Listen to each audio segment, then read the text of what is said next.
But with that, let me move today to our first speaker. I've been really excited about it because um, I have just finished the book, which is also my suggestion. I can actually do this here. This is the book right here, if it allows me, but it's called Minsky.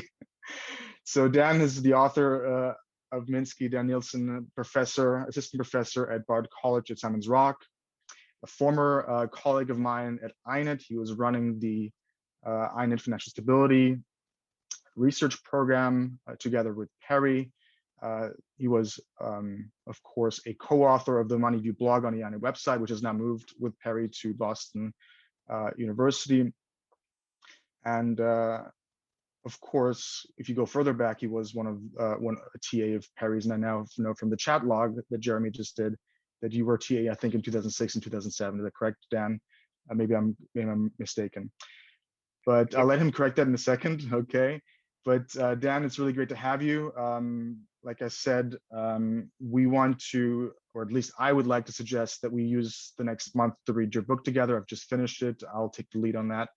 And it's a fascinating read. The floor is yours. I'm looking forward to your presentation. Thanks so much, Jay. Before I get into this, could you just remind me of how should I budget my time here? So we have a good hour, like 55 minutes left. And I was imagining you'd have about 25, 30 minutes. And if you want to go a bit longer, that's fine. But okay. I think that's a good customary so I should approach. You can go as so I should talk until about 11, and then yeah, that's fine. Yeah, that's right. Jay, I'm a teacher. I can make it end at whatever time you want it to end at. I'll go until about 11, yeah, and then we'll have time for questions. That sounds good. Okay. Welcome everyone. Thank you very much for having me back. Thank you, Jay, for that introduction. There's not a whole lot more of the facts of my biography that I need to add at the moment, but I want to say a couple things as I get into it.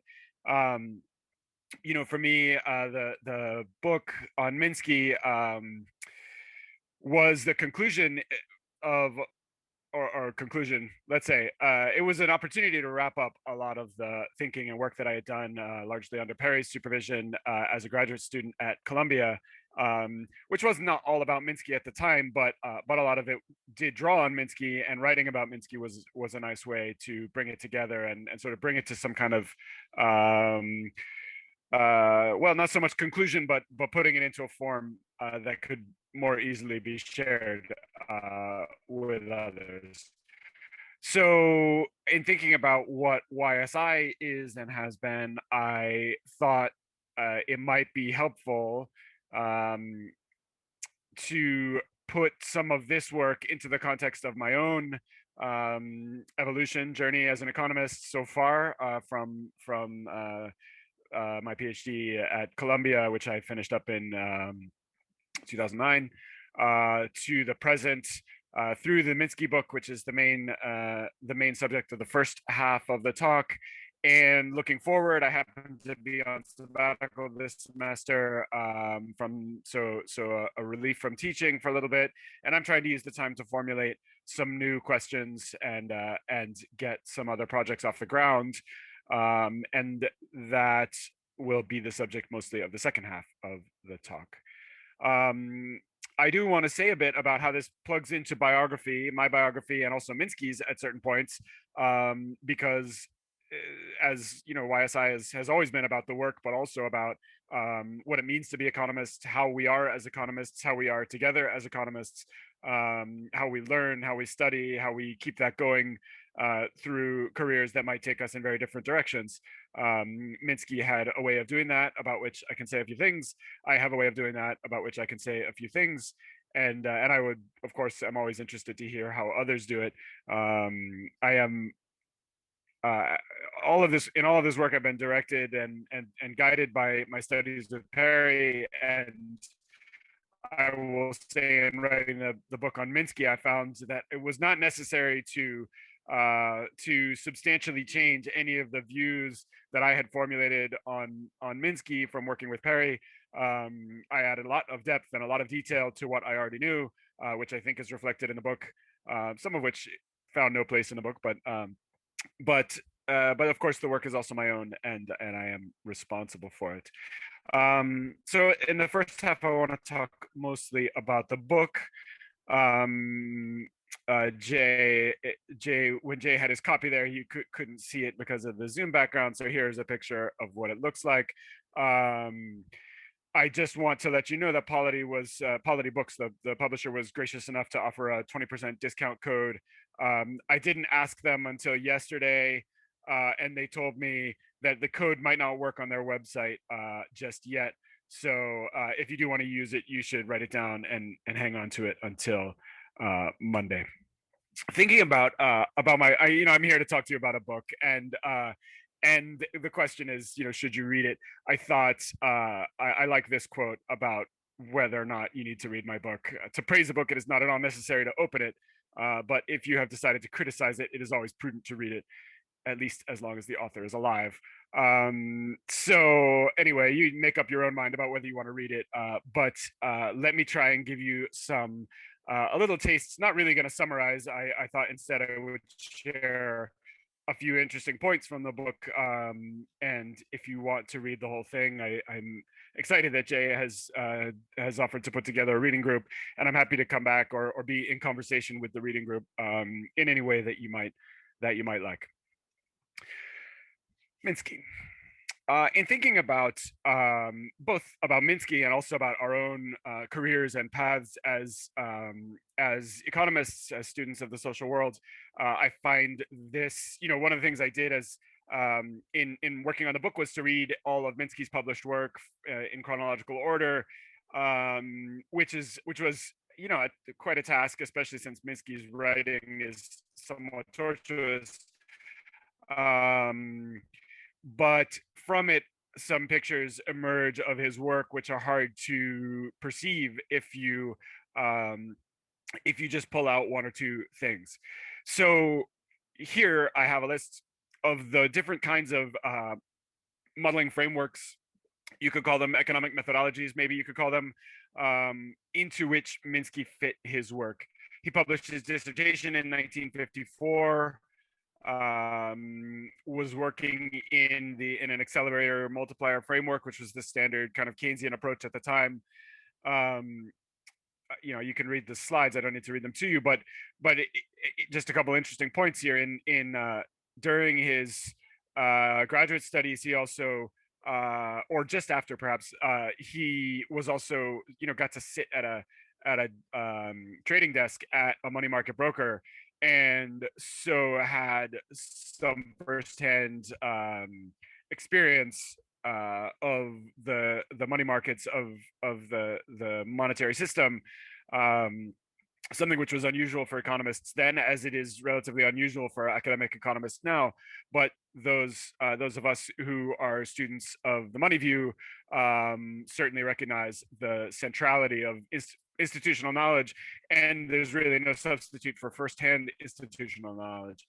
So if you want a recommendation of what to read, honestly, Minsky's paper from 1957, Central Banking and Money Market Changes, it's called, is one of the most coherent. And interestingly, I found in reading all of this stuff that Minsky really keeps coming back to the same basic point, about which I'll say a few things as we go. But in this list that you have here of the different frameworks within which he worked, what I found was that Minsky took the same basic idea and attached it to, or tried to integrate it with, a range of different modeling approaches. Why? It seems like because he was trying to find an audience, he was trying to find people to talk to. His basic insights were more about the institutions, about the practical realities faced by people working in the monetary system, working in the financial system, and it was pretty difficult actually to make modeling frameworks speak to those realities. Minsky, however, was convinced that they were that what he had observed and what he understood was central, was important, was, for example, was a way to explain the emergence of economic and financial instability. And so he seemed increasingly, he had to work increasingly hard, or make repeated efforts, maybe we could say, over his career to try to express that idea to different audiences. And so you see, as a graduate student, he's trying to fit it into the dominant framework, the dominant Keynesian framework of the time. He had some opportunities to do, public sector type of projects in the 60s. Around 1970, he discovered Keynes, and rediscovered Keynes, we should say, because accelerator multiplier framework was a Keynesian sort of approach, but then he went and read Keynes himself and made some efforts to fit that in.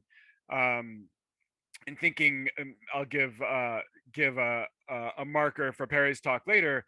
Minsky in 1978 published in volume 1, number 1 of the new Journal of Post-Keynesian Economics. I argue in the book, and I am comfortable standing by my argument, that Minsky was perfectly happy to call himself a post-Keynesian, because he found a sympathetic audience, because there was some sort of shared outsider status, and they were interested in hearing what he had to say, all of which makes sense from what he had written before then. But if you look at what happens from 1978 forward through repeated engagements with the post-Keynesians, my strong sense is that the thing that Minsky was actually trying to say was pretty consistent with what he had always said before, although sometimes expressed in new language, and B, not ever really taken up by the post-Keynesians. So there, if you ask a post-Keynesian now, they'll tell you that Minsky was a post-Keynesian, and that's sort of true, but they didn't really listen to him. And so, for example, you don't find a huge amount of careful treatment of financial institutional realities in post-Keynesian post-Keynesian literature now. And I do think that's what Minsky was trying to tell them. And so, although they claim him, I'm not really sure that they listened to him. About the book 1986, Stabilizing an Unstable Economy, which is kind of one of the places one is most likely to find Minsky. If you decide that you want to get into Minsky, then that book is where you want to start. And I have to recommend against it, unfortunately. It's a gigantic book, which has, I think, a very short shelf life. It's really very focused on the crisis of 1974, 75, and that is really kind of ancient history at this point. So one of my views in writing the book was to try to work through all of this stuff from 54 until he died in 96, to try to figure out what were the ideas that ran through it, what were the ideas that Minsky held on to the whole time, and first filter them out as much as possible from the details of all of the crises that had occurred over the second half of the 20th century, try to shift those headlines into the background a little bit to pull out the Minsky that could endure a bit longer, and importantly, where I could, to update and connect Minsky's ideas to the 2008 crisis. I'm not going to say a lot more about the 2008 crisis now, so I'll just point out that that the 2008 crisis, I think Minsky's framework and the basic insights do add a lot to our understanding of what happened in 2008. However, Minsky was always writing about business credit. He was thinking about the, that meant that the relationship between credit and investment was very central for him. And that was, it turns out, I think that was more characteristic of the time that he was writing than it was a fundamental aspect of financial capitalism. So if one reads Minsky's old stuff and tries to translate it directly into the terms of 2008, then I think you get a little bit lost, because whereas Minsky had always been thinking about business credit, by 2008 we were talking about housing credit and securitization. The connection to investment turns out to be very different. It runs through different channels and different actors are involved. And so I think you can get lost a little bit there. So I'm a fan of Minsky. I've invested a lot of time in his work, and I think there's a lot that's of value. And I certainly continue to recommend the study of Minsky. However, these are not sacred texts. They need to be updated. They need to be adapted. And that is work that I have tried to do or tried to contribute to in the book.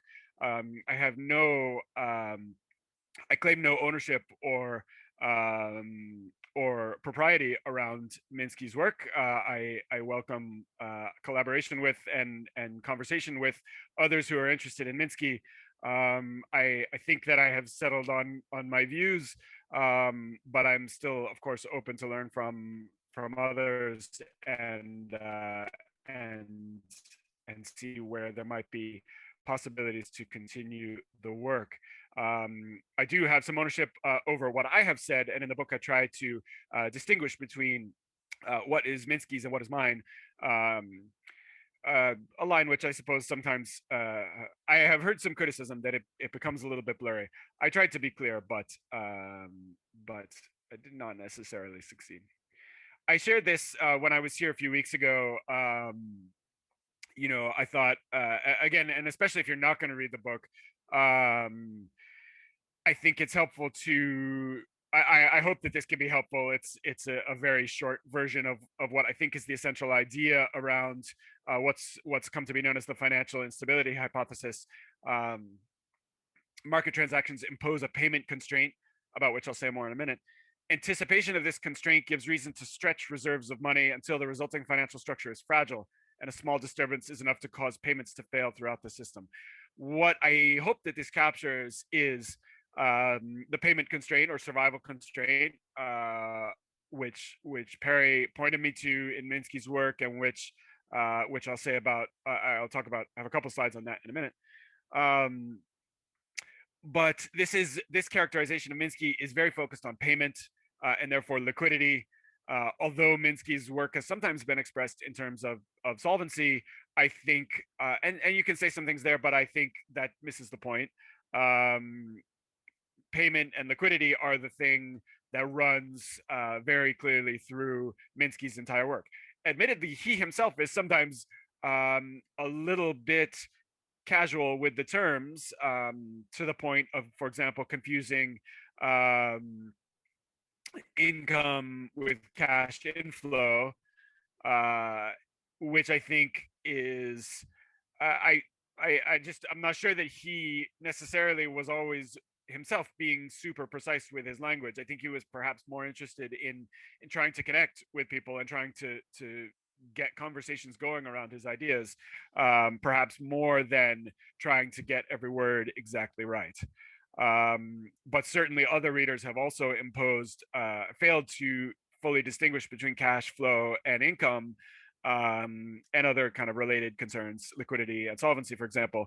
And the result, I think, is some wrong turns around Minsky. And I'm pretty clear. I have a whole chapter on this kind of thing in the book, in the hopes of helping to get as clear and as fair a reading of Minsky to connect up with the work of others. And of course, when payments fail throughout the system, that is what, or a way that I would offer of describing what is a crisis, what is the financial crisis itself. And it's a payments oriented conception of the crisis. There are certainly other kinds of crisis, but I think the kind of financial crisis that Minsky was talking about is one which is primarily about the failure of payments, or the strong potential for the failure of payments, and not just in an isolated way, but in a systemic way, either failures on the part of systemically important institutions or widespread failures across many institutions.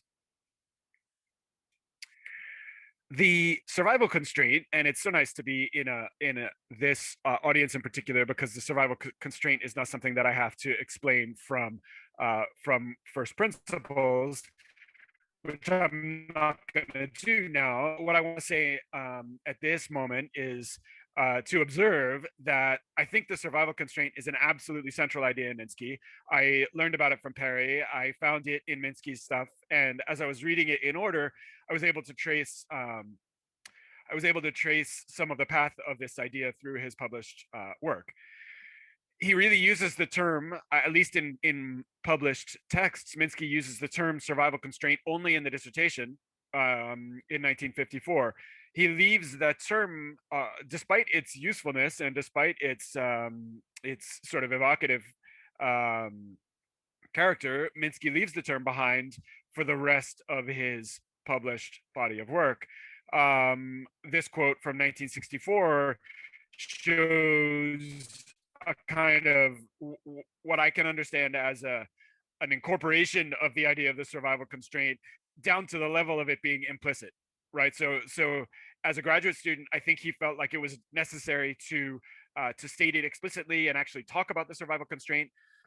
He walked away from the term. By the 60s, he was saying something about a cash box condition, which is not exactly the same thing, but I think is capturing a very similar idea.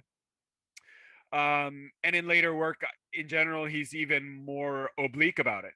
However, if you're sensitive to the importance of the survival constraint and you read Minsky's work, in fact, I think you see the idea expressed and playing a central role throughout his body of work all the way to the end. Therefore, and given conversations that I've had and that we've had with other folks working on issues related to financial stability, I think the fact that he left the term behind was probably an error on his part, and so I think it is worth the effort to resurrect it. It is the name which Minsky gave to the thing. He stopped using it, but that doesn't mean it stopped being a good label for what he was talking about. The survival constraint is somewhat complex, stated in a somewhat complex way here in the quote from 1964, but more simply is the requirement that when your debts come due, you have to pay them, and that creates an obligation on the part of the borrower, the debtor in that situation, the obligation to come up with cash. And there are different ways, of course, of satisfying that, and I won't say more about that because I think maybe we'll get to hear about that a little bit later on. Having the survival constraint in mind gives one it clarifies, I think, and in a way simplifies a lot of what Minsky said. And you know, one of the ways that people often encounter Minsky is this idea of hedge speculative Ponzi. I think we'll probably hear more about that next time we have a financial crisis. You know, one doesn't see a lot of Minsky in the headlines right now. But let me just say very quickly about this. We don't need to make too much of it here. Hedge speculative Ponzi is very nice branding on Minsky's part, and is a nice little taxonomy that gets people talking and gets people to understand something about the idea. Let's not make more of it. At the same time, once we understand the importance of the idea, let's not make more of it than we should, because there's a lot of interpretation involved in saying whether a firm is speculative or Ponzi. As a very basic example, you know, a Ponzi firm, quote unquote, well, that characterization really depends on the unknowable future success of whatever it is that's being financed. You can say that maybe they're increasing their borrowing, but if they have an asset whose valuation is rising, you know, I think there's some interpretation there. So I think hedge speculative Ponzi is a useful set of labels. It's a useful way of understanding what's going on as financial system becomes more fragile. But let's also not suppose that we can ever, you know, precisely and unambiguously characterize firms into one of these groups. Here on this slide, I put in T accounts as just a straightforward way to connect the survival constraint to this characterization.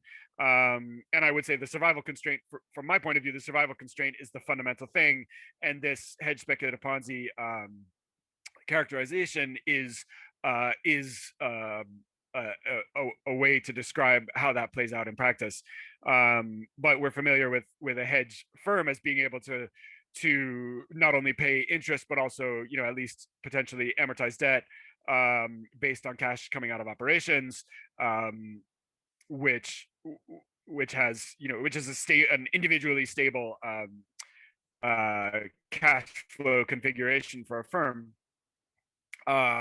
Speculative firms being kind of at the edge, where they can pay their interest due as it comes due out of operations, and therefore can kind of continue without necessarily increasing borrowing, and so are kind of neither particularly stable nor particularly unstable. And as long as financing conditions don't change too much, then speculative firms are not necessarily adding much to overall instability.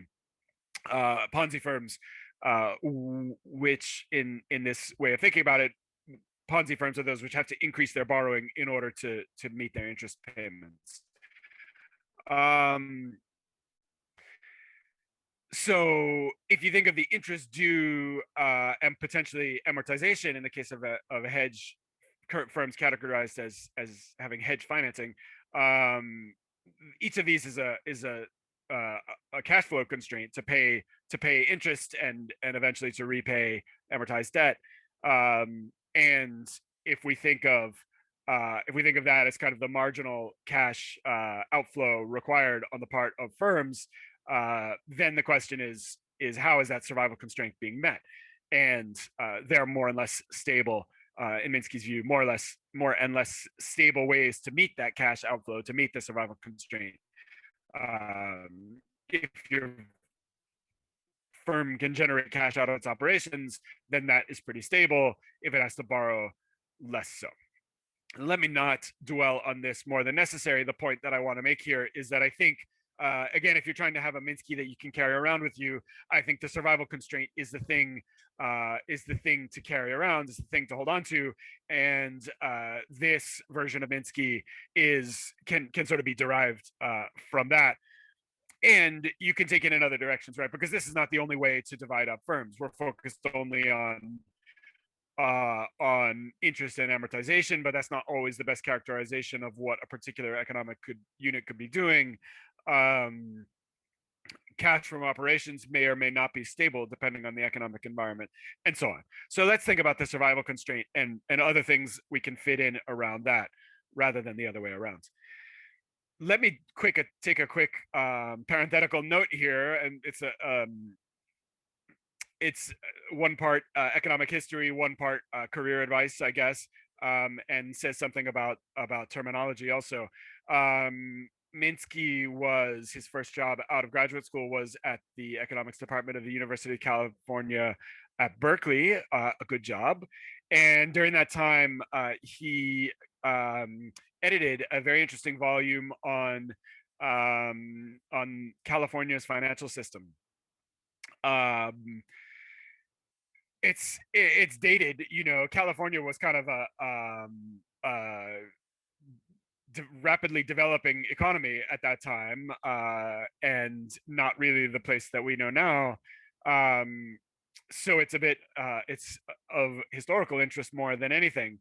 For students of Minsky, we can say that in my view, his approach crystallized during this work, became more detailed. He got to apply it in a large scale project, thinking about banking and California's financial relationship with the rest of the United States.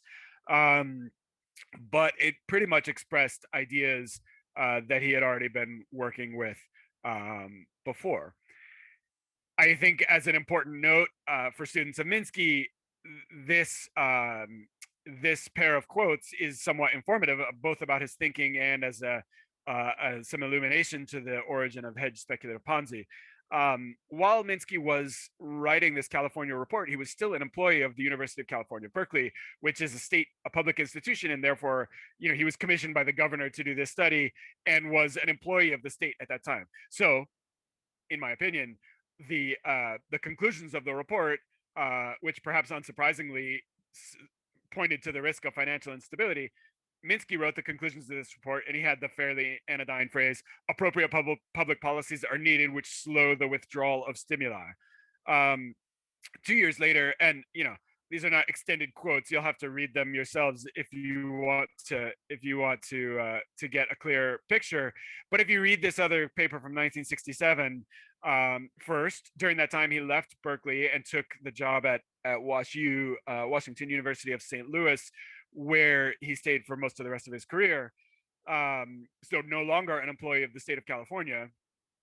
And he wrote this paper, which was based on the work he had done a couple years before in California, saying very much the same thing. And if you read the two side by side, you see that he's making the same argument again in a new paper.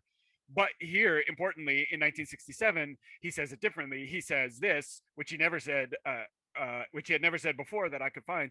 California has been playing a Ponzi game with the rest of the country. This is the first time that I was able to find that he says Ponzi in print. He's talking about California. He's repeating the argument from 2 years before, but when he's not an employee of the state of California, he's willing to call it a Ponzi game. So I conclude, he was thinking about his career. He decided to leave California.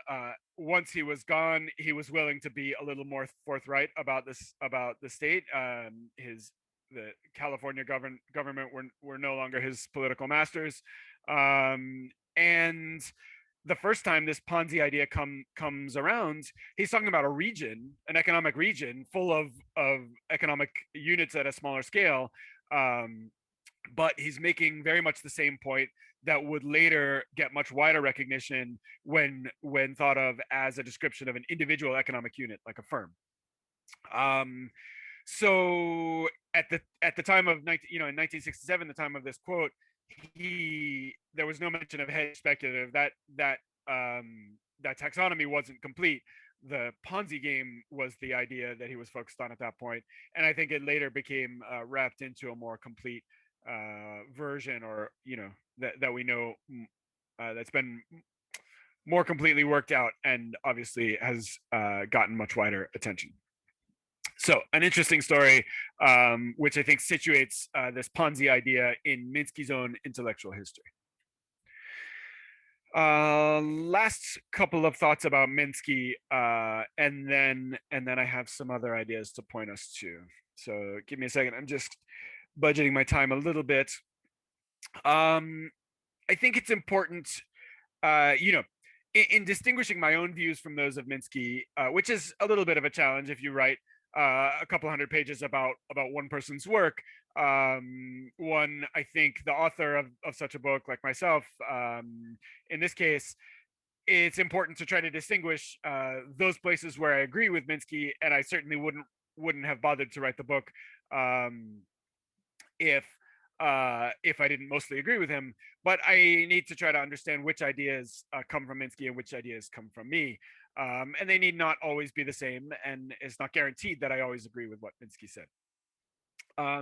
The point I want to make here is that this is something that Minsky said, and when we talk about the relationship between Minsky and government finance, then I think that this quote from him should not be avoided. He says that everybody faces a survival constraint, including government and including the central bank. If you read the quote, I won't read it out to you, but if you read the quote, you'll see what he's imagining is a flight from domestic debt for the part of government finance, or a run from the central bank, if we're thinking about central bank finance. So Minsky is unambiguous in expressing the view that all actors face a survival constraint. From this, I think there's an interesting question, and I have this is the first of three over the remainder of the talk. I have three sort of questions that that I think don't quite have answers or sort of are prompts. I'm imagining them as prompts, especially for an audience like this one. Questions where I think some more thinking could be done along these lines, and I am also open to having some of these conversations with you if there are those among you who wish to do so. Minsky says he thinks everybody faces a survival constraint. However, I think there's a view which is expressed in some heterodox monetary economics camps that would seem to suggest that that at the center, at the level of government and central bank, that no survival constraint can bind.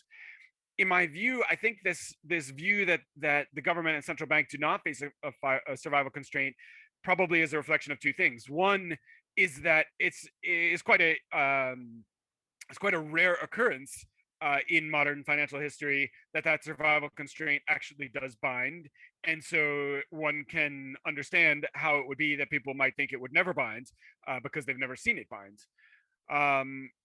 And second, and maybe more interestingly, when the survival constraint begins to bind on the central bank, I don't think it looks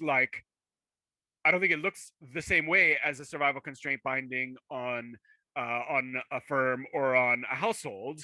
I think in fact it becomes political at that moment. We're not talking about a large number of actors and people can get pushed into some very standardized legal proceedings. If the central bank can't pay its debts for some reason, then that's a political issue and is going to look very different. It's going to look like angry debate in the headlines and political crisis and economic collapse, rather than looking like bankruptcy and default. I think that during the Euro crisis, and Perry and I had some conversations about this around 2000, I want to say 2011, the European sovereign debt crisis, kind of a major aftershock in some ways of the 2008 crisis.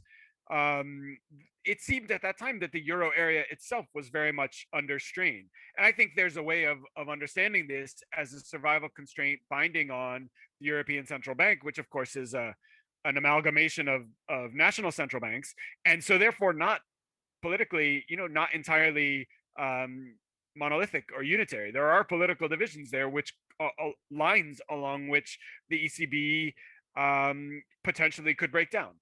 So what we saw at that time was it was kind of Bundesbank versus Greece and Italy in a way.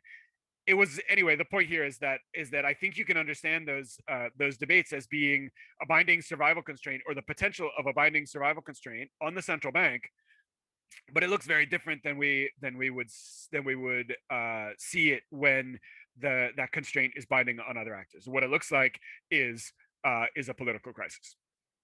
So my question that I think does deserve some more thought, and perhaps some among us here today want to do some of that thinking. I think that we need a political economic view of the survival constraint when it comes to especially when it comes to central institutions. When we're talking about the government or the central bank, we have to understand how the financial mechanics spill over into political interactions, especially at the moment of crisis, or when, in Minsky's terms, when the survival constraint binds or threatens to bind. Let me just skip that in the interest of time. Minsky, last thing to say about Minsky is that he was very focused on financial innovation, and there's, the particular importance of financial innovation is that it is a way of stretching reserves. It's a way of stretching cash. The private sector is the source of financial innovation. The private sector has an asymmetrical interest in making money work. They want to stretch. The private sector actors always want to stretch reserves. They don't have any need to reduce the stretching of reserves, right? It's only regulators that want to do that, or central banks perhaps, that want to do that. So so you can understand financial innovation as being a source of instability because it's always trying to push reserves to their limit. So that's where I end the idea about Minsky, and this is where I want to turn to some new questions. The question of innovation is the pivot point, because I think we have some financial innovations ahead of us now, about which I would like to make my views clear. As a warning, they are not completely clear yet. So I have some things to say, but I do not have everything sorted into T accounts just yet. I also do not have it all narrowly sorted into Minsky. So I have a Minskyan kind of framework in mind, but I'm not going to tie all this next stuff explicitly to Minsky, although that is certainly I would certainly be interested in thinking along those lines. I said a little bit about GameStop last time. I don't think I need to say too much more about the details now. I think this is over. I don't think GameStop is that big a deal in and of itself, because I think it mostly was an opportunity to make good headlines, which it did. I think it revealed something about the nature of social media, and kind of a new generation of day traders. But I don't think that in the GameStop issue per se that we're looking at much in the way of systemic change. I think we can, however, dig behind it a little bit and see some interesting stuff. And I mentioned this a little bit when I was here a month ago, and from the chat, I saw that some people were up to date on this. I won't dwell on it here, except to say, you know, Robinhood was the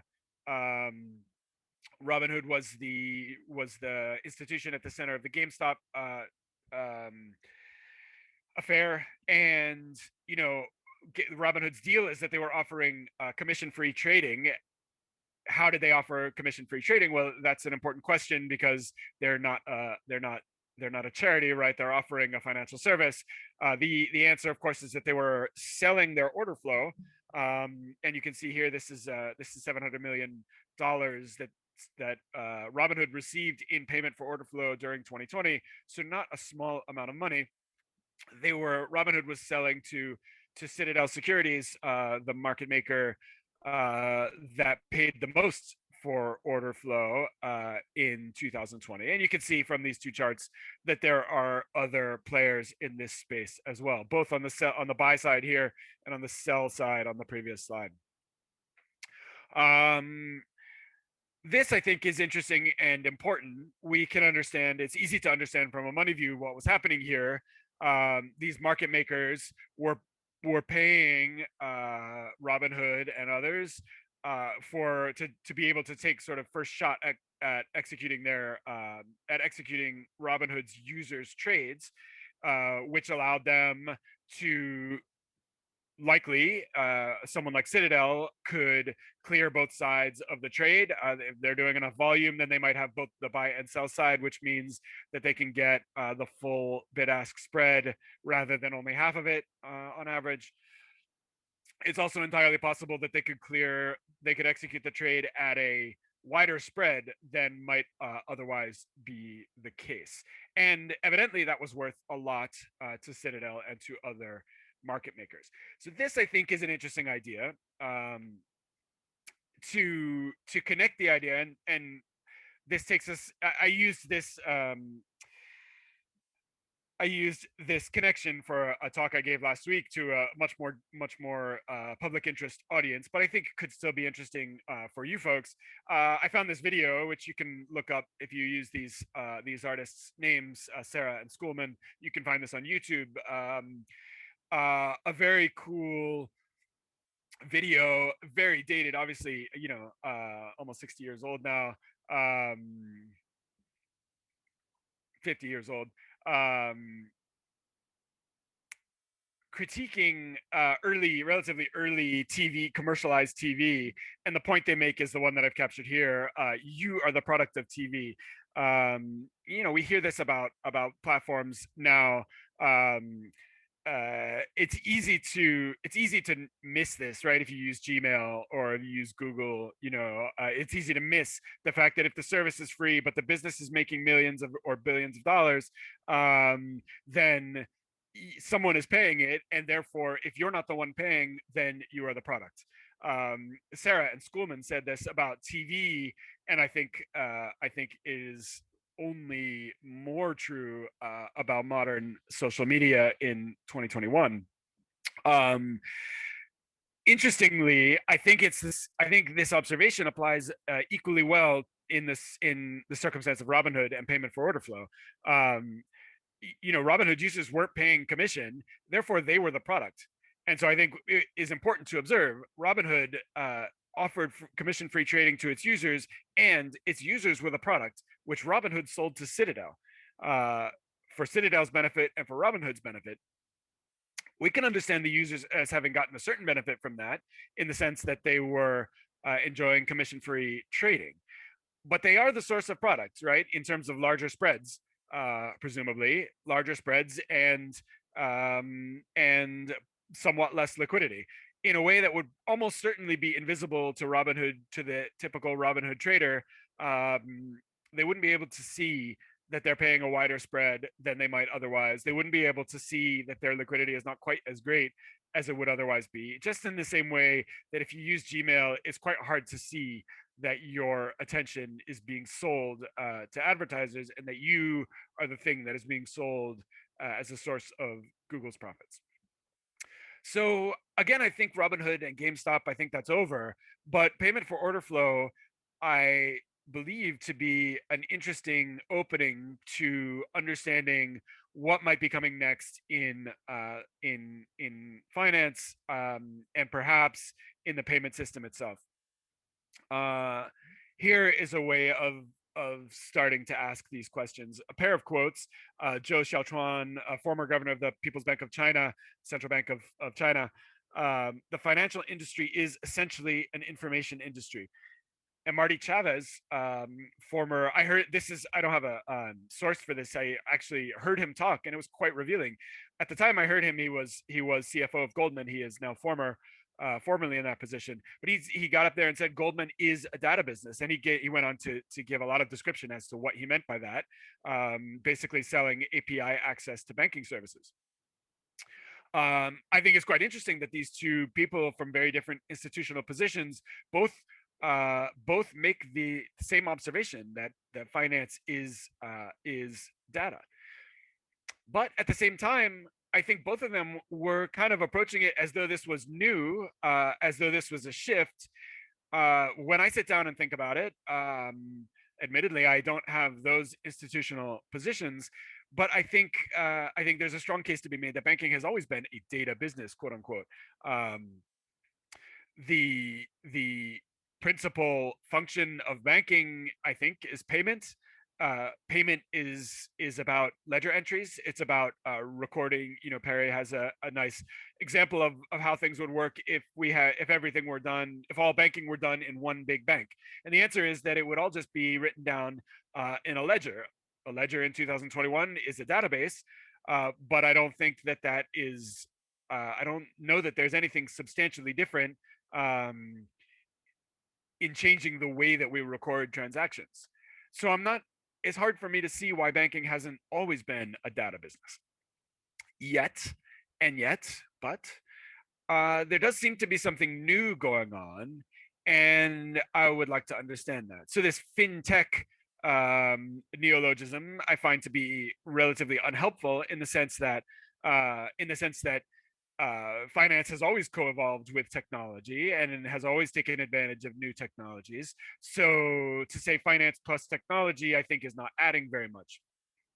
But that doesn't mean that nothing new is happening. People are always coming up with new ways of moving money and new ways of creating securities, creating financial connections among different actors in the system. I think that the GameStop Robinhood affair can at least point us in the direction of understanding something that might be new, which is that Robinhood succeeded in creating its business by using a nice platform, nice by the standards of 2021, to direct order flow, which it was able to sell at the wholesale level to Citadel, right? So they got a platform, they got lots of people on it, they generated order flow, and then they sold the order flow at the wholesale level. Now, because that's an equity market, and because we're talking about retail trading, I'm not sure that it's going to go much farther than that. And even if there's some new regulation around payment for order flow, I don't know that we're going to hear that much more about it.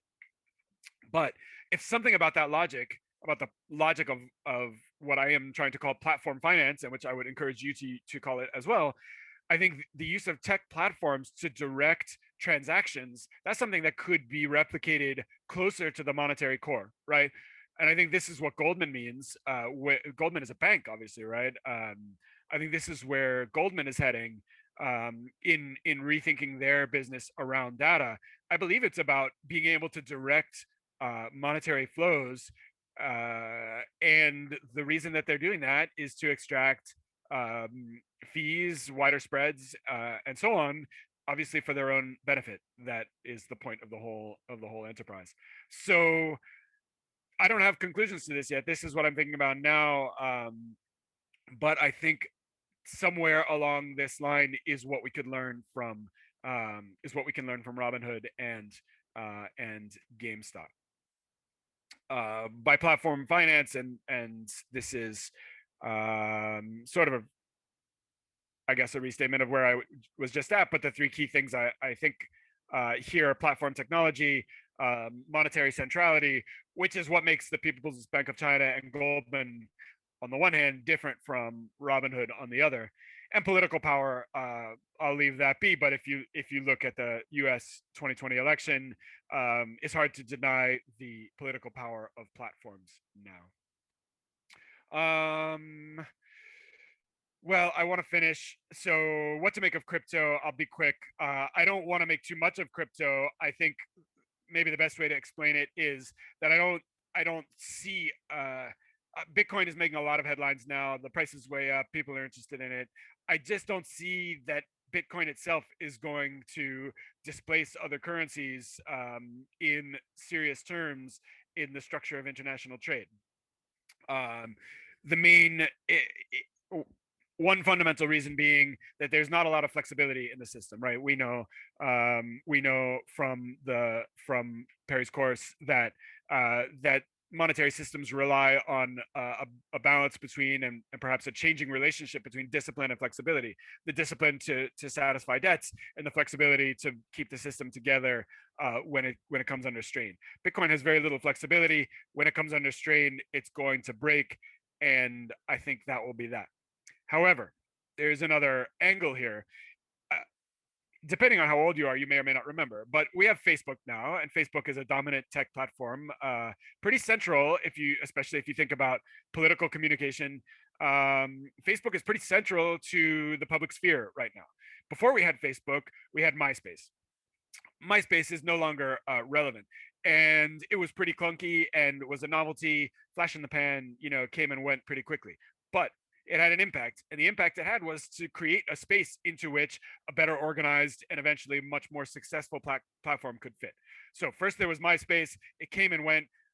Facebook occupied the same space and did it far, far better, and has had huge success in a way that we can't ignore.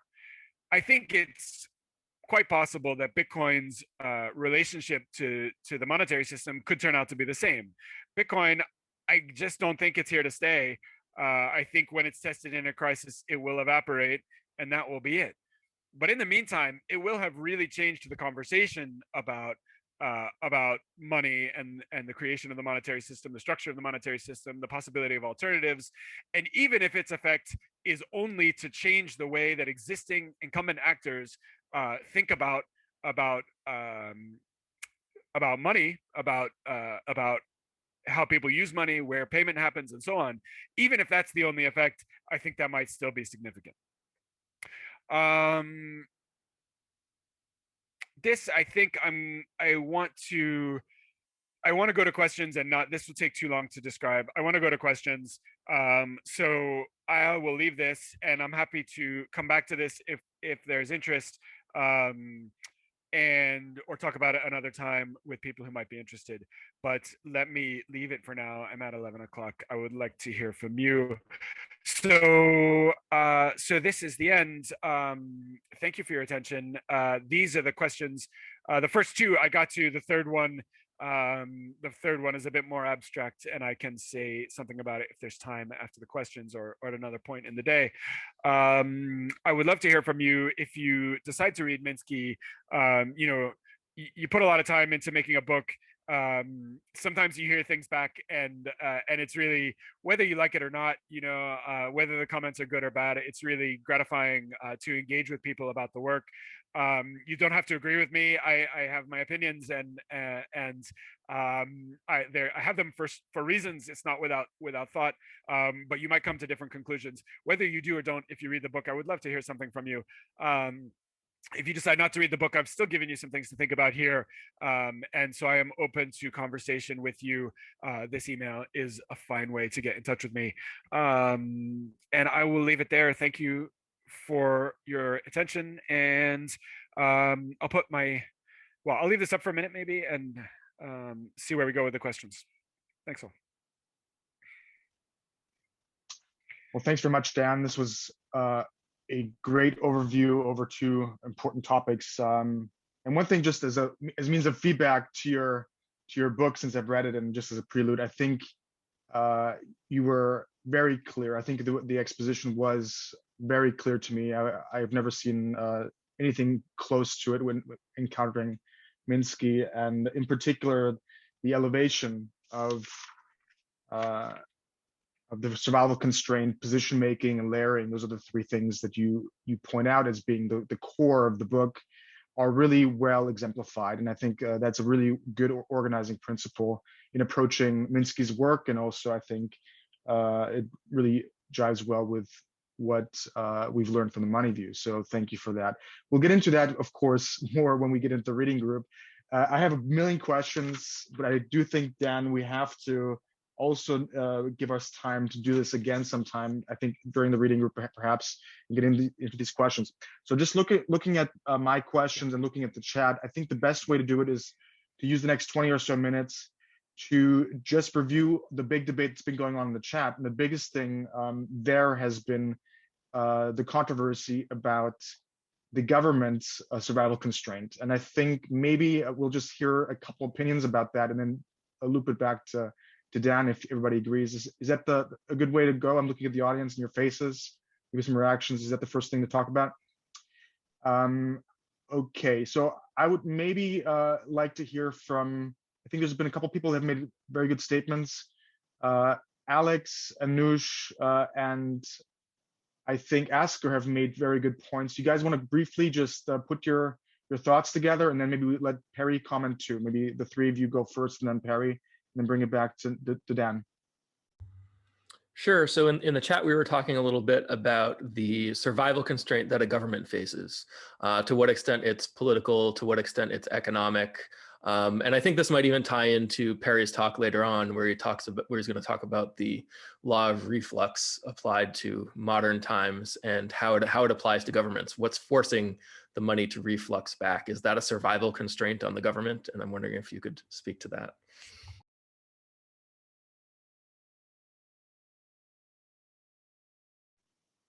Maybe Anush, are you with us? Maybe Asker as well. Yeah, am I audible?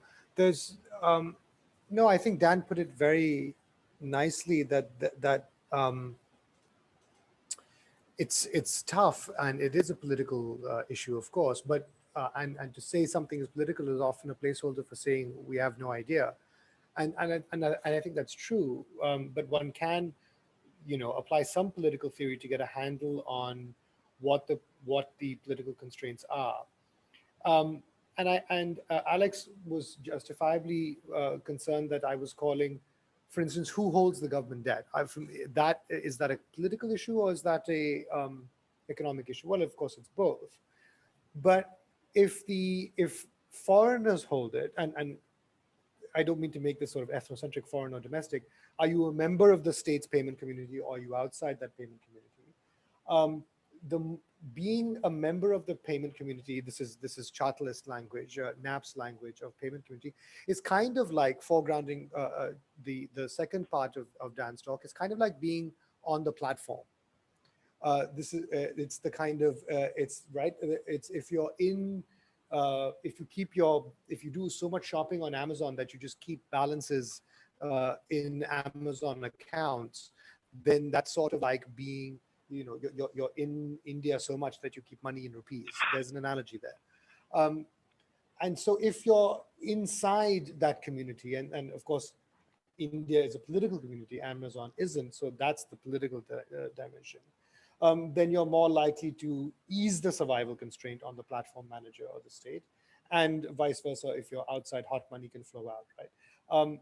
So that's the sense in which that has a political dimension to it. Membership of a community simultaneously and the community has a political element to it. And the second part is whether or not the state is legitimate. That's explicitly political, right? And if you don't think the state is legitimate, you won't pay taxes. The state has a hard time. Taxes means also cash flow, i.e. relaxing the survival constraint for the state. So in that sense, so I do think that one can think about political dimensions that then express themselves in liquidity terms, and thereby get a bit more handle on how the political constraint manifests, or the survival constraint on the state manifests itself. But I don't want to take too much time. I'm happy. I have some things to say about point number 2. But I actually also want to just foreground, there's another, I think, more interesting conversation happening in the chat as to the distinction between cash flow and income. I didn't quite understand, and I would like to understand more of that. So I just want to flag that. I don't want to lose that. Yeah, Yeah, exactly. That's Asker's point. Go ahead, Asker. It's all yours. Okay, thank you. Yeah, no. So I mean, it's more complicated issue than it looks like, So income, and it depends if you're thinking about, people, firms, banks, central banks, government, but income from the accounting point of view for income statement, as I approached it. So think of normal company, then the income statement, or what's it called now, statement of comprehensive income, already defining, the income concept. It is, simply speaking, you have the balance sheet with assets and liabilities, then you have income statements with the cost and revenue, leading to the net income or the profit. But I just wanted to point out, and this happened basically after Minsky, the third additional accounting statement that was made obligatory was the cash flow statement, because firms had been like generating good profit on their books, but actually the cash flow behind it was not so good. So that has to be separated. So, you can think of Enron issuing invoices that were never paid or selling stuff that they couldn't sell, then you are in the fraud. But it can also be only like a normal firm that is selling stuff, issuing invoice, booking it as an income, but it has not yet been paid. And then you have some event happening, either your customers going bankrupt, financial crisis, or just delays or whatever. You as a firm are actually a bank, because you have been lending money because you book the income and you put it on accounts receivables. And that's basically the firm turning into a bank. And that was my point of like Minsky's point of all firms are banks in a way. And you have on the flip side of that accounts payable, which is a kind of additional borrowing by the firm if they get, their supplies and the payment due in 30 days or 60 days. Yeah. So, but it's when I explain to students, cash flow is like if you are a small firm, you look at your bank statement, actual money coming in, actual money flowing out. But then you have the additional stuff of to be paid or to be received. And that's a banking activity. Same as prepaid card of your coffee shop. You know, you are funding the coffee shop and getting 1 cup discount. But yeah, it affects the survival constraint in a way. But I don't want to spend that more time. It's important with concepts. So to summarize, you could say that income can include an increase in assets beyond just cash.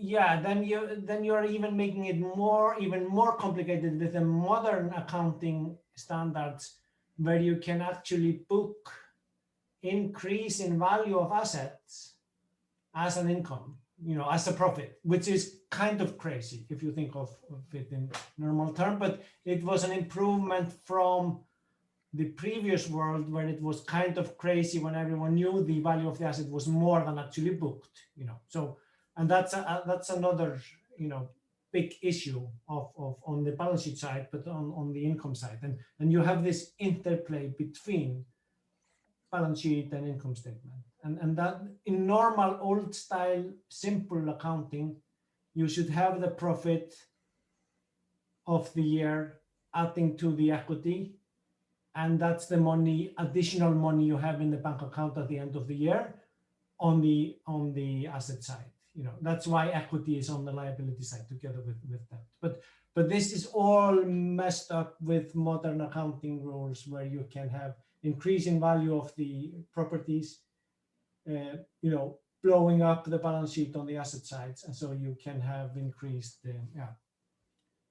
so that then we're into financial engineering on top of that. But cash flow tells you actually cash flow from operation, and in the cash flow statement, if you look in the accounting, Dan was only taking cash flow from operation, what you're generating, but you have cash flow from financing and cash flow from investment, or basically to investment in normal times. So you can be selling off some assets to get cash flowing into your account, but that's not operational cash flow. And then you can have cash flowing in if you're borrowing more from the bank, adding to your liability side. So that's the triple. In simple accounting or in accounting statements, you see this, but then to understand it and read all the details makes it more complicated. Enough for me now, accounting department. Well, let me just make a quick executive judgment here on what I'm thinking is going on. I think there's a lot to discuss here. So I would just like to also ask you, the next session is supposed to start in 15 minutes, but I think we might push that start time a bit back and spend a little bit more time on this discussion, since we're really like a lot of things to discuss. And I would like to take another 15 minutes or so to discuss these topics, if that's all right with you. And with that, so we also have a 10-minute break. That's one of the feedbacks we received. We have to have breaks of 10 minutes so we can have that. But with that, let's just move it over to Perry and then back to Dan. Well, I don't really, are you hearing me? Yeah, so I don't remember that quote from 1986, but I'm glad to be reminded of it. I also don't remember the Ponzi quote from 1967. What I would point out is that 1986 is an important time. Okay, that just as Dan was saying, that Minsky is mainly thinking about business finance. Okay, he's also mainly thinking about bank lending, and he's certainly really very domestic. Okay, so whereas the global financial crisis was not any of those three, it was household mortgages, it was market-based finance, and it was international. It was an international crisis, and what he's worrying about, of course, in 1986 is the future of the dollar, and he's remembering Volcker's job to basically put the dollar back at the top of the global hierarchy of money in 1979, a wrenching thing for the American economy. And something that Minsky was observing, and I think didn't really fully understand, because he's not really an international guy. Okay, Kindleberger, okay, is the person for that, but that's a previous talk. I would say maybe, so putting that in some context, there are two more things that I don't really remember whether they're in Minsky or not, okay, but they are in the MOOC, okay, and they're relevant to this question, which is hybridity, okay. I really think that when you're bringing in the government, you need to understand the extent to which the government leans on private finance and private finance leans on the government. Okay, and there's a sort of complementarity bargain that is caught here, and you see that very specifically in the role of the central bank as being the government bank. And you can see what's happened to the Fed's balance sheet, in COVID. It's the government bank, okay, but it's also the bankers' bank. It's where the bankers are keeping their reserves and where they can satisfy their survival constraint by going to the discount window. And now the whole globe can go to the discount window through this new FEMA repo facility that was created in COVID. You have to have a T-bill, okay, but if you have a T-bill, you have reserves at the Fed. And that's a new feature of the international monetary system, for example.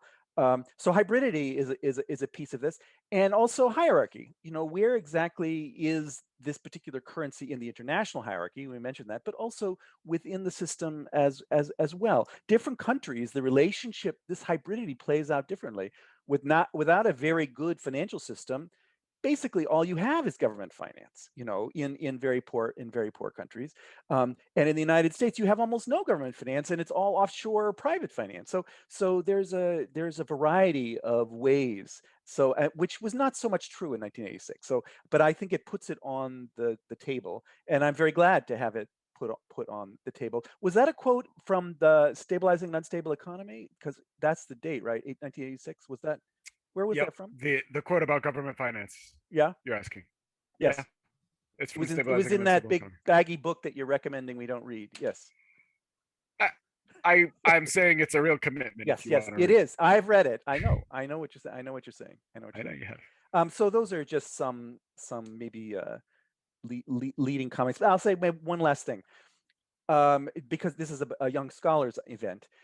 You're pointing to his move from Berkeley to WashU in between 1965 and 1967, and you're pointing out this is where the Ponzi word comes from, and he's not going to be an agent of the state anymore. I hadn't appreciated that was a move out from under that, but there's another piece of it, which I know from his family, which I think is maybe important to realize, that he was very involved in sort of democratic politics, left-wing politics in California. He was getting very swept up in this. And I think that if he had stayed in California, he would not have written any more scholarship.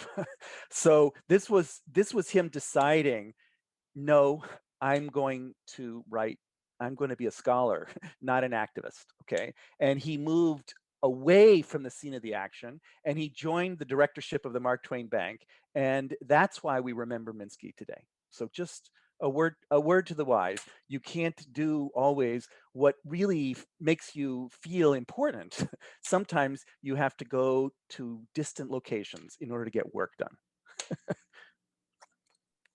should also be said that his wife hated St. Louis and she stuck it out with him. So he didn't like it much either. Your own conclusion. Yeah. Let me respond. I don't want to take a ton of time. I think let me just put a couple of things out there, but I'm happy to have an exciting and very open conversation around these that is we're adding to here, but let's not try to resolve everything right this second. But I'll respond to a couple things, probably kind of working backwards roughly. To add to what Perry just reminded us about Minsky's political life in California, he didn't write all that much about those political engagements, at least not explicitly. And so for that reason, I think I wasn't able to learn much more than what you had told me, Perry, in conversation. And so it doesn't play much role in the book. But what I will say, one important piece of it is that if you look at his writing from California in the 60s, what you see is this is where he talks about employment, because of a political move around the war on poverty at that time.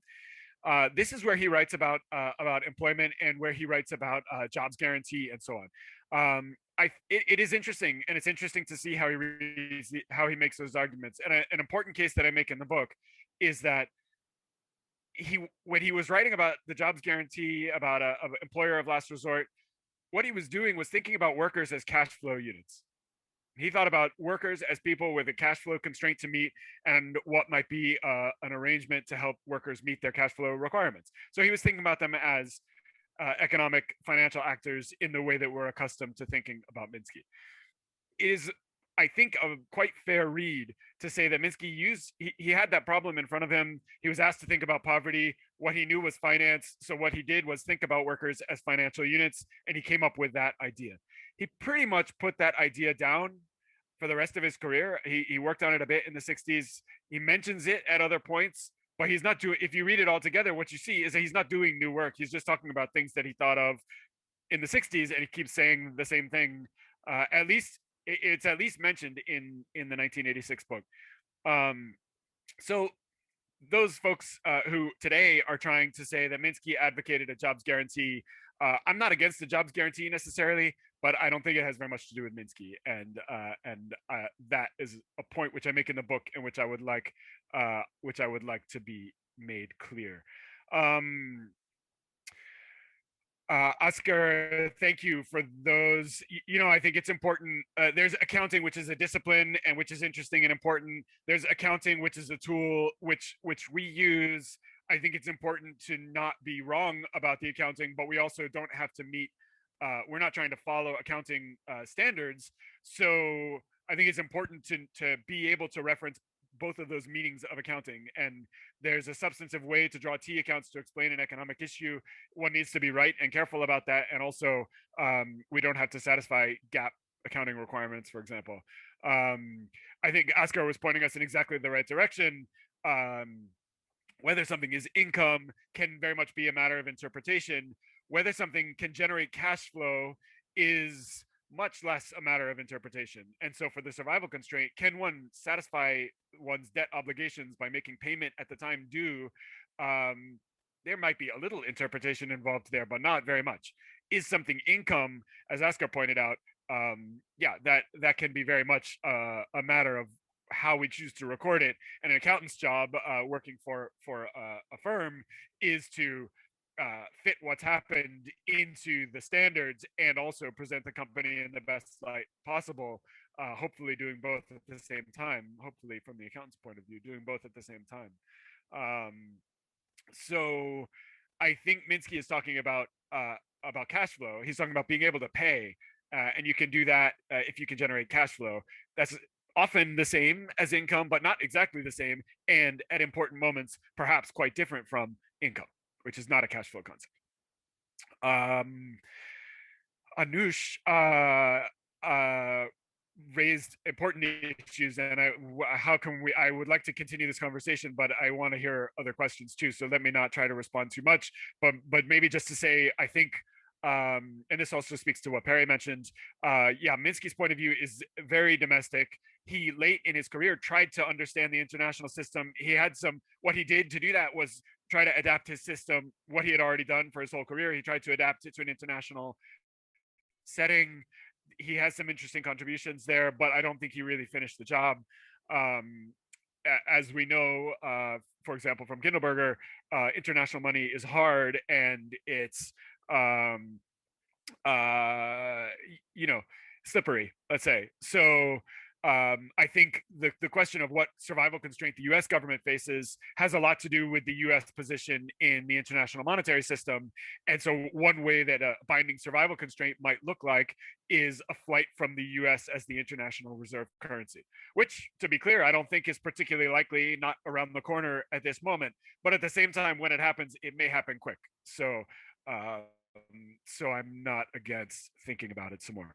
I think there might be more questions. Let me leave this for the moment, and if there's others who want to raise issues, we can do that.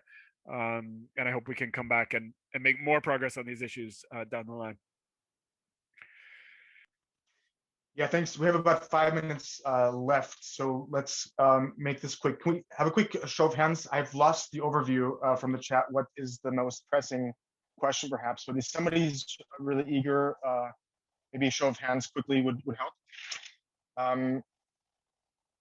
In the meantime, while I hear from you guys, I just want to make a quick question I've written down. I wanted to hear, maybe going all the way back to the formation, the formation of Minsky. That was a book, something we don't have to discuss right now, but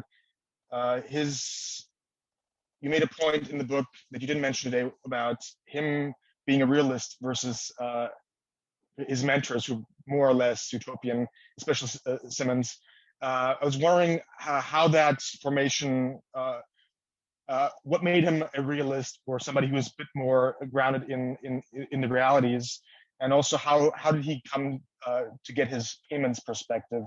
What was sort of the impetus? Because it is sort of a bit unusual given the context that we've had. But that's just my personal question that I've written down early on. But maybe there's somebody else who would like to pop in right now.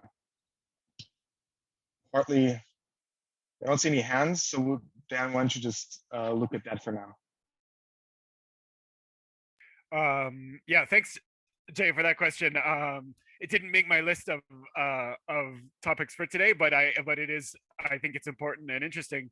I think what you have said are actually one answer can go for both parts of your question, which is, Henry Simons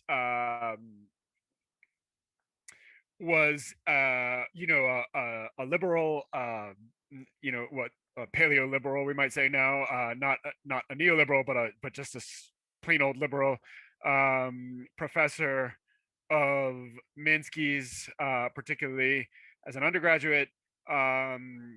Simons wrote, this is something I discovered along the way, wrote an interesting essay trying to understand possibilities for monetary reform. And Simons was a big proponent of business. This was a time when there was a real and ongoing debate about socialism in the United States. And so Simons was trying to make a pro-capitalist case. It was more or less anti-government interference, more or less anti-union. And Simons, quite interestingly, made the case for a monetary system in which productive business, which he considered to be a clearly defined kind of idea, productive businesses making things, could not be obligated to pay. And he lays this argument out over a few pages. It's an experiment, a thought experiment, right? But businesses could not be obligated under this system that Simons is imagining, could not be obligated to pay in fixed denomination or at a fixed time. And he kind of plays with different versions of this. But the point is, Simons is trying to say business should be able to borrow, and in order to free them from the constraint of the financial system, they shouldn't be able to take on debts which obligate them to have to come up with a certain amount of money at a certain time or on a particular date. If you read this in the context of Minsky had very different, I think, political ideas than Simons. But what Simons is talking about is a survival constraint there. He's saying he's trying to figure out how to loosen the survival constraint on business to make it so that businesses don't have to pay in fixed amount or don't have to pay at a certain time. So in the time that we have, that's an answer that I would give you. I think Minsky got it from Simons. Simons didn't call it a survival constraint. That was Minsky's name for it. But if you read the two side by side, I can easily imagine Minsky sitting in a lecture hall with Simons or chatting with him and walking away with this idea, and over the course of a couple of years, coming out with the survival constraint, which obviously became central to his work. And Minsky did later repeatedly credit Simons with some of his formation, even if he went in quite a different direction with it. I see Perry's hand up. Yeah, so I just wanted to add to that. For people who haven't read Simons is very well worth reading. But Minsky referred to him many times, what he called the financial good society. Okay, and he was still attracted to this, as a matter of fact. Which is basically a society without debt. Okay, that's what he's talking about, where it's basically all businesses financed with equity, and the only debt is basically government debt, which is money. Okay, so there was that kind of image in his mind. He knew very well that that's not the world that we have. Okay, but those two images, that good society and the world that we have, were fighting in his mind, I think, for much of his life. I would add a further influence on him that I came to realize late in the game is Schumpeter. Okay, you really have to understand that he is a student of Schumpeter. Okay, in order to understand capitalist development. Okay, and that whole image, which is not so much in Simons. Okay, and you don't mention Oscar Lange also. Okay, market socialism. So he very much was a lefty guy. Okay, that you need to appreciate, but very interested in the actual operations of banking. Okay, you don't find that very often. People who have committed left-wing beliefs, who know in detail how banking works. So I'll just leave it at that. I will stop at this moment too. I do have quite a bit about, I should have mentioned Schumpeter also. I do have quite a bit about Schumpeter in the book. Interestingly, Minsky didn't say much about Schumpeter for decades, from the time that he worked with him after he finished his dissertation until much later in life did he start writing about his experience with Schumpeter. But again, you get the clear sense that that Schumpeter was absolutely essential to Minsky's understanding of the economic system, and only as a mature thinker was he able to be precise about it. Anyway, we're over time. People need coffee, and there's other folks speaking. Thank you very much for having me. I look forward to continuing this in the reading group, and I'll be in touch with Jay about any other ways that people want to connect. I am very open to it. Thank you very much.